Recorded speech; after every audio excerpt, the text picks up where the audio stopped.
liberated. Okay. Emotional liberation reclaims the happiness that all human beings deserve to experience. It comes from a place of understanding other people's feelings without sacrificing our own emotional needs and well-being. The experience of emotional liberation allows us to explore the world with confidence and compassion in our own unique way. Okay, so I'm going to pull.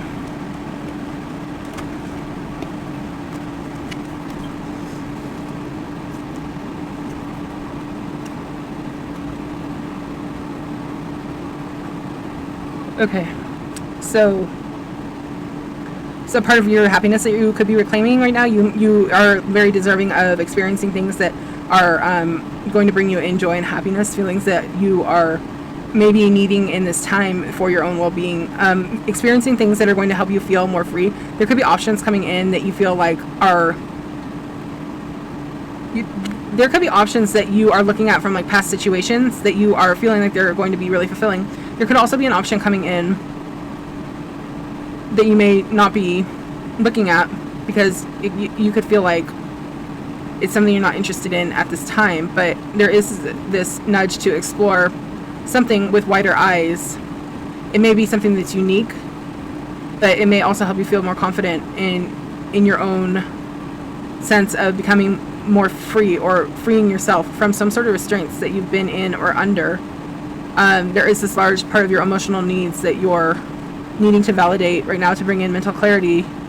You could feel like this disconnection from humans or the way humans have been acting at this time. There's this like experience that you may be having that you feel like other people are not having, and it's coming from a place of feeling like you may be really understanding and there's a lack of understanding in the world or of other people, how other people feel, or a lack of other people understanding other people's feelings.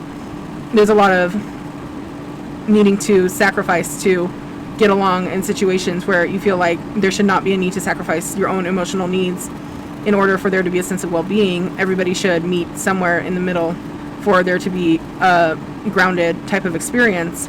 So situations from your past you may be looking at like, how is this going to be redirected or how is this going to be changed? But there is something that is on the side where you're kind of glancing at it and it may look very freeing, but it also may look not as promising as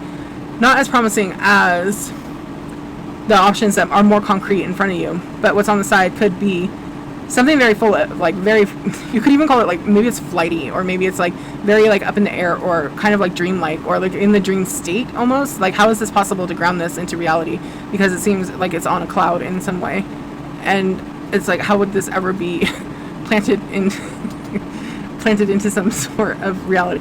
Energy of looking at this, like, it's an option that you might watch from a distance, or you might look at, or it's something you like to watch, but there's more like things that are more already grounded, or there's things that are already firmly planted in the ground that are reliable, but they're also kind of like stagnant or stuck, or in a stuck energy, maybe not changing their ways, maybe not changing life experiences, or not growing, or they've already grown and they need to be uprooted in some way.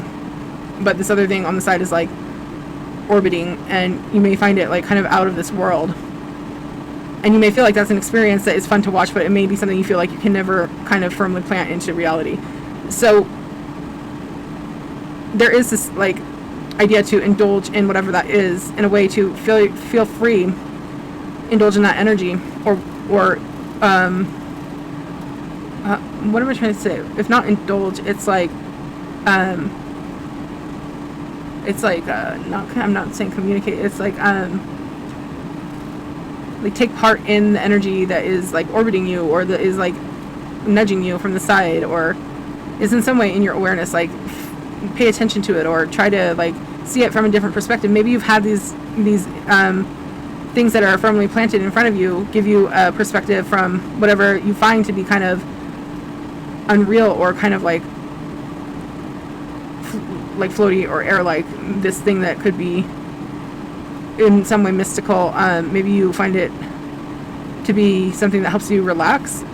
Whatever it is, take part in the situation, because there could just be offers being made about it that are not part of the reality that's going on, or they actually have no awareness of this situation. They don't even know what the situation is. They're just pulling things from the roots they've grounded themselves in, from their own awareness, from their own roots, but they're disconnected from this outside situation. They don't have any awareness. They've never been part of the situation. They're on the ground. This thing is orbiting in the air. They're not connected. They've never been entwined in any way.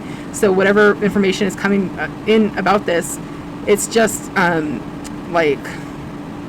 it's just rumors, I mean, which are not true. Rumors are things people make up based off their own guesses around a situation, which are just lies. So they're just lies, is what it is. It's just to give somebody a bad reputation, or to give a situation a bad reputation, to make something or somebody look like they are in a bad light when they actually show up in a very bright, glowy, ethereal way.